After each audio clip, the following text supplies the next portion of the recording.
Cherringham, Episode 48, A Fatal Illusion. Written by Matthew Costello and Neil Richards, narrated by Neil Dudgeon.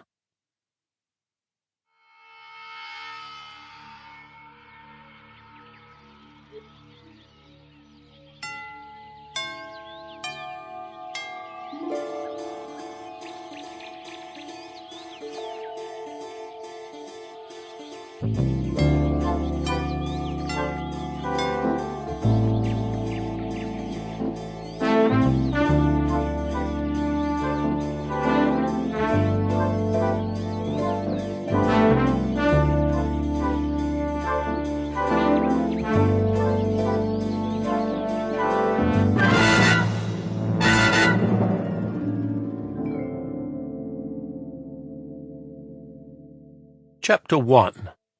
Now You See It. Ludovico Visconti put down his glass of port on a small table designed to do nothing more than hold such a delicate glass, and looked around his sitting room. Not for the first time, he recalled what this space had looked like when he bought Compton Manor a decade ago. The exposed timbers blackened, the stench overwhelming, the floor completely ruined with all the water that they'd had to pump in to quell the flames. There had even been talk, according to the over-eager estate agent, of knocking the place down, and Visconti thought probably putting up God knows what kind of modern monstrosity. But then, of course, he'd entered the picture. He'd done his best to hide who he was. After all, he was an established star. In fact, dare he say it, still the best-known stage magician in the world.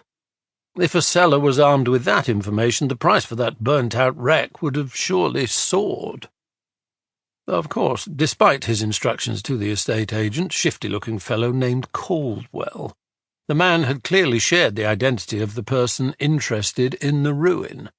Visconti had ended up paying millions. But then, he thought with a smile, in those days I had no shortage of millions.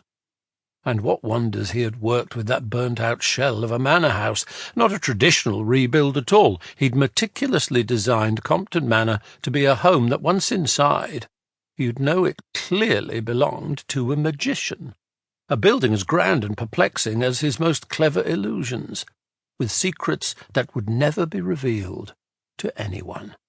He loved it. And as to resale, well, that was a concept that didn't concern him. This was his home, his last home, a place. Sample complete. Ready to continue?